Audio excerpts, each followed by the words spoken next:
Good day. My name is Jesse, and this is a continuation, part 10 of demonic upbringing. So, where I left off was, hey, you, call 911. So, to my surprise, he did. And I paced that fourth floor for what seemed like an eternity. And of course, there's a lot of stuff going on in my head, like, did you make the right choice? Uh-oh, what if they come? What if they're going to rip you apart? What if they're going to do some nasty stuff to you? So I waited, and it was excruciating. And then two officers arrived with the police, a female and a male. They made their way to the third floor, and they called up to me, and they said, hey, how you doing up there? And I said, I'm not doing very well. And they said, okay, well, do we have to come up there, or are you going to come down here? And I was like, I'll come down there. So I went down with them to meet them. They never put their hands on me. They said, follow us. So they escorted me to the third floor elevator. We waited for it to arrive. We got in, and then I tensed up. It was like, uh-oh, maybe I made the wrong choice here. Maybe this wasn't what I was supposed to do. And the male officer was large. And due to their training, I assume that they saw me tense up. They probably dealt with a lot of guys like me. And I made the decision that when those doors open, I'm going to bolt. I'm going to run. So he says, don't do it. And I looked over my shoulder and I looked at him and I said, you're a pretty big guy. And he says, yeah, I am. So I was like, okay, I'm not going to do anything. I'm just going to, yeah. So they took me out on the street level where they had a police van waiting for me, the kind that they take to the station or whatnot. No windows, no anything, like a secure vehicle. So they put me in the back and it starts driving. And I don't know where I'm going. I don't know what's going to happen to me. I'm kind of freaking out inside. And there's radio playing in the back of that van, and there's a little window to the cab area where the pilot of the vehicle is and the co-driver. And on the radio is a song some of you may know. Look up the title. I don't remember what it is, but it's along the lines of Bye Bye Miss American Pie, drove my Chevy to the levee. And it got to the point where it said, this will be the day that I die. And when that lyric hit, both the pilot and the co-driver looked through the window and said, did you hear that, buddy?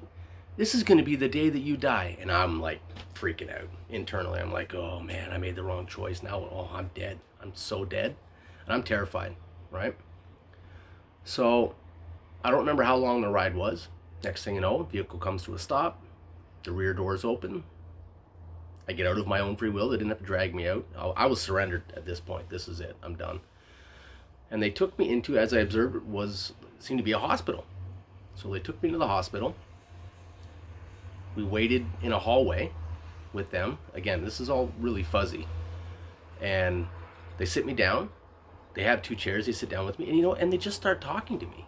And we're having a decent conversation. It was bizarre. And they're asking me, about my life kind of thing. And I told them I was a former infantry soldier, and they told me some stories about being police officers, and we were really just getting along. It was the feeling of dread had left. It was gone for the moment. And then a nurse came, and she was speaking with me, and she says, I'm going to ask you a few questions. And I know now that it was an evaluation of what my mental state was. So she asked me a bunch of questions, and I answered them as honestly as I could. I don't remember what they were. I do remember the final question was, she says, if there's anything that we can do for you, please let me know. Is there any requests that you have? And I'd been a decent long distance runner, and for whatever reason it popped into my head. I was like, if you guys could give me bionic legs, that would be great. And she kind of nodded, says, okay, well, we'll see what we can do. And then she escorted me to a tiny little room, no windows, no anything, with a cot in there. And she says, just rest here and we'll be back to get you. So I said, okay. And I was exhausted at this point, super exhausted. So I laid down on that cot and I just passed out. I don't remember anything else. I don't know how long I was in there. Next thing I woke up on a hospital bed the kind with wheels, and it had straps on it. I wasn't fastened in, but the ability was there. And I just remember thinking, what is going on? I'm trying to recollect what happened. Uh, I'm starting to recall, and I'm terrified. I'm still terrified. And there's no feelings of impending doom, but just residual fear. And it's in there, and it's not going away. And I laid there for a while and thought about it, and then I was like, I just went back to sleep. And I slept for I don't know how long. I woke up again, and I got my bearings. I got up, and I walked around. I'm in a hospital gown. I don't have any of my own clothes.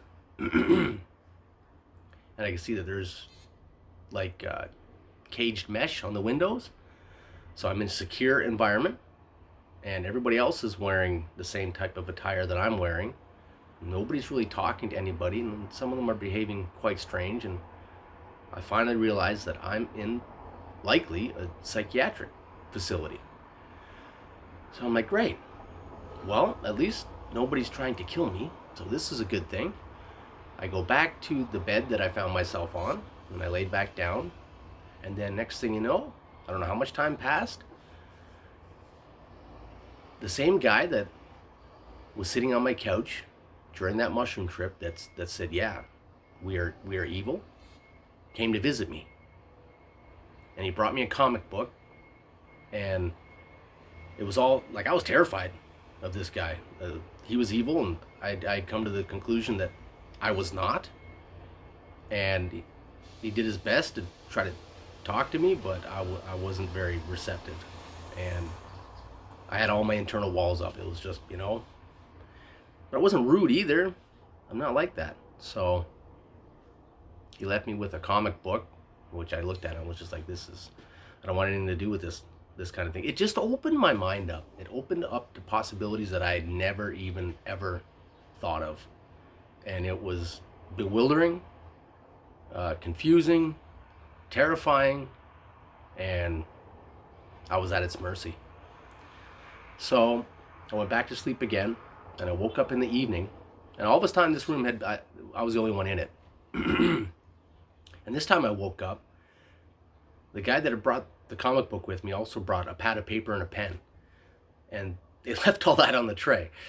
And I find out later that this was a maximum security observation area to see what people's mental states were like. And the fact that they left a pen there probably wasn't a good idea, sharp object and whatnot. So, but there's a guy that's 2 beds down from me, and he sees me rouse, and he goes, "Hey man," and I said, "Hello." And he goes, "There's a shower in there. We could go and take a shower together." And I grabbed that pen, and I looked at him, and I said, "If you come anywhere near me, I will stab you to death. So stay over there." And I slept with that pen in my hand to my chest again. And I kind of slept with one eye open. Next thing you know, or maybe not, because I don't remember this next part, I wake up and I'm moving. And like I said, this bed had wheels on it, and I'm not strapped in or anything. And I looked up, and there's a nurse, and she says, "Hello." And I said, "Hello." And she goes, "Don't worry, I'm taking you to a safer place." And I was like, okay. Inside I'm thinking, I like the sounds of that. And we pass through several checkpoints, and then we come to the final checkpoint, and there's another nurse. And I'm like feigning sleep here, but I'm listening. And the one church says, "Where are you going with this one?" And the other nurse says, "I'm taking them to the better place." And she says, "Why? They all end up back here anyway. I don't understand why you're doing that." And to me, it felt like good versus evil. Like they were warring for me. And I was like, I'm just going to sit here and not say anything because this is just blowing my mind. And then the bad one, I guess I'll call her the bad nurse, just kind of like, and then she walked off. And then the other one buzzed me through. I came into another wing, another area, and she brought me into a room and explained that this was going to be my new bed, and if you needed anything, they've got nurses up at the front station, and you should go and talk with them. And she was like, "I hope you feel better." And I was just like, "Thanks." Okay. So I situated myself. My clothes were there on this bed. And yeah, I'm going to wrap this up here. and we'll continue with part 11 next. Thanks for listening. And in Jesus' mighty name, be blessed. Amen.